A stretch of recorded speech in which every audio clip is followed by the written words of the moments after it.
everyone! Okay, so today I'm going to be doing a video on how to make a sketchbook in 3 different ways, none of which use glue, which is quite useful if you don't want to be too messy. I would only recommend doing these for smaller sketchbooks, so ones that don't have too many pages. I'm also going to be doing all of these kind of A6-ish size, but you can scale these up if you need to. So the first one I'm going to be doing is a method using a stapler. A lot of times this is called a saddle stitch. It's used a lot for single issue comics or for magazines. So what you'll need to make this particular sketchbook is some paper, a cutting mat, a stapler, some bulldog clips, a rubber, a craft knife, a ruler, and a pencil is always useful if you just want to sketch out some guides beforehand, but it's not essential. So the first thing you're going to do is cut your paper to size. So I'm going to be cutting all of my paper to an A5 paper size because I want it to be double the size of my finished sketchbook, which is going to be A6, because I'm going to fold all the pages in half and then connect them all by the spine. So after you've cut all of your paper to size, what I did, I took 2 pages at a time to then fold in half.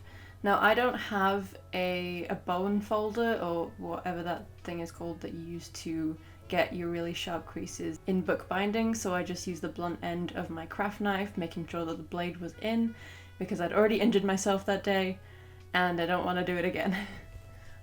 So like anything blunt and hard you can use to crease the edges to make it like a really sharp fold. Yeah, so after I'd folded all my paper, I stacked them together in the order that I wanted them.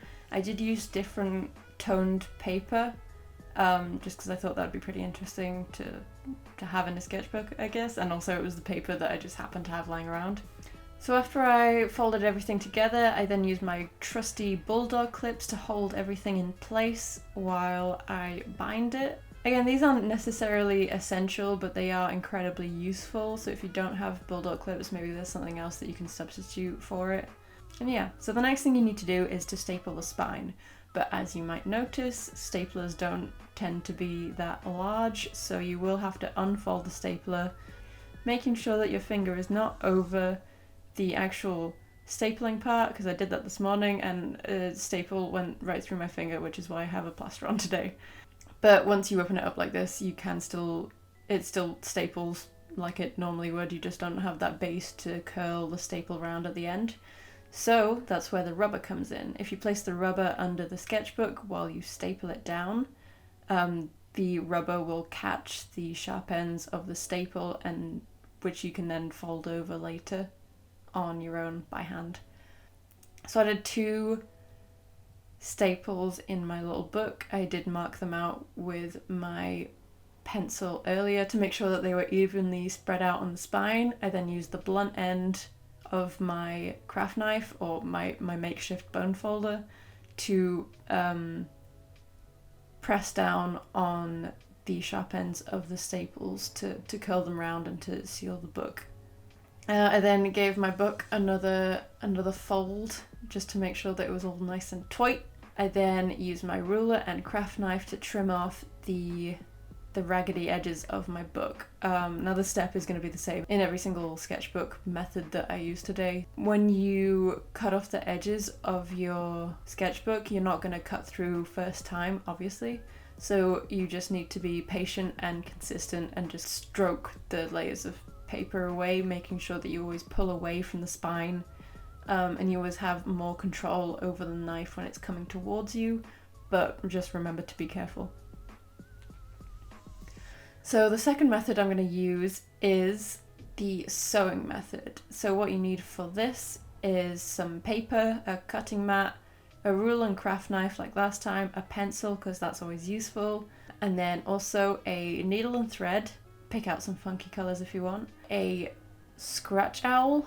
I wasn't familiar with what this tool was called until this morning when I looked it up, but apparently that's what it's called. It's basically a sharp piece of metal on a stick. I'm also going to use a hammer.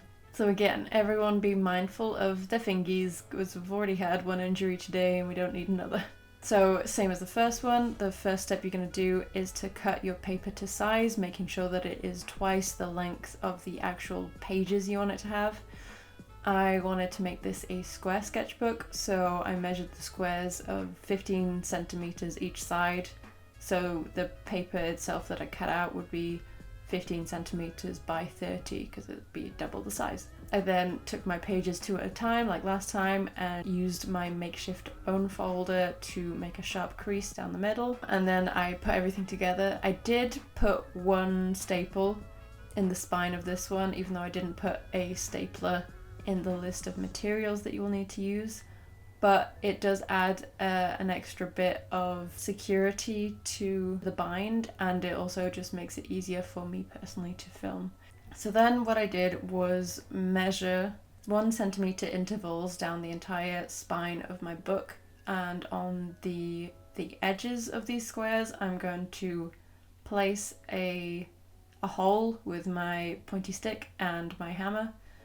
And basically these are going to act as guides when I do the sewing. It puts a hole already in the page so that you don't have to cut through all that paper with just a little flimsy needle. It makes life so much easier. So when I hammered through the first time, it didn't go all the way through, but it did leave a crease on the very back, so I could just flip the sketchbook round and do the same on the other side, and then it would match up in the middle. I don't know if that was completely necessary, because the needle and thread probably would have cut through that last layer of paper, but better to be safe than sorry, and it just makes my life easier. So then I sketched out some different sewing patterns that I wanted to use. Basically this is all up to you. I don't really need to instruct you on this. It's basically whatever you want to do, as long as it binds your book in some way, and by that I mean it goes through all of the holes. I chose to use 2 different colours of threads, and my pattern was basically one colour goes diagonally one way and the other colour goes diagonally the other way, and they'd create this crisscross pattern that I thought would look cool.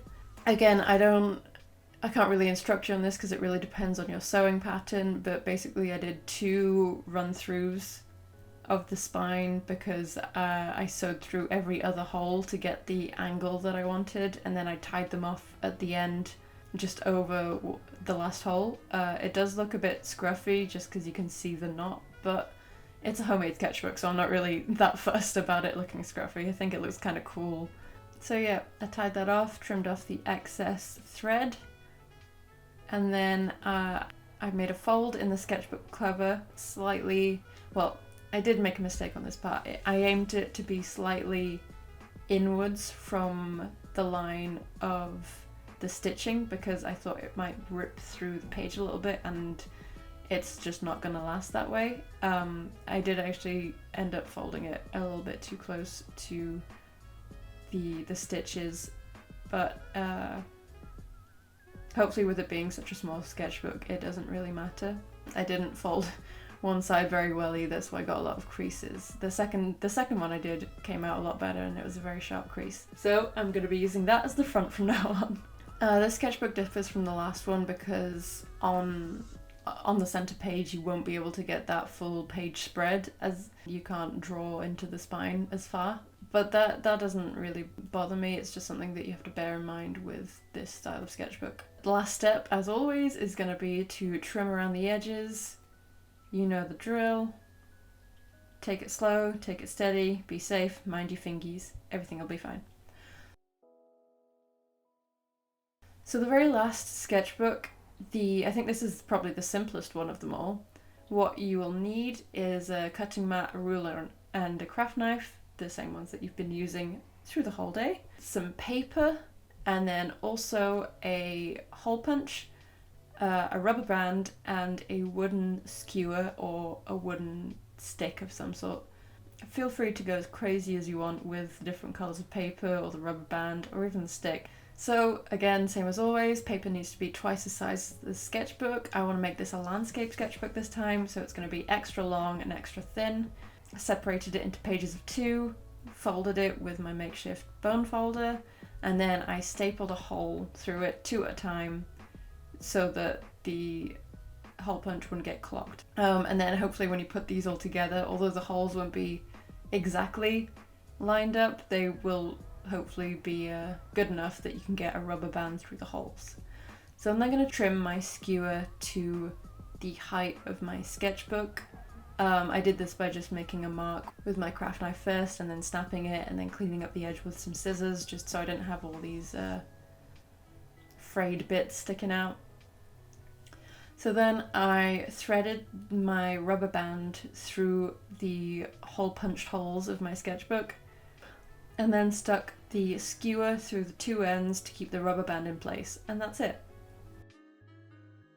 Apart from one little fold to the inside front cover to make sure that the rubber band doesn't pop off and just to make it open and close a little bit easier, that's you done. Last step is just to trim it up like you did with every other one, and there you go. I did say it was the simplest one. It can also, like I said, it can also look really cool depending on your colour choices. As I said, this is quite muted, but I quite like it. It's nice to have a sketchbook with some different coloured pages that I can try some different things on. So that's the back, you can see the rubber band there, and that's the front with the skewer. So there we go, those are some 3 simple sketchbooks that you can make at home with limited tools and supplies. Hopefully you have something that you can make at least one of them. So there we go, thanks for watching. Hopefully you got something out of it, and I wish you all the best of luck with your own sketchbook endeavours. Hopefully you don't staple yourself in the finger like I did.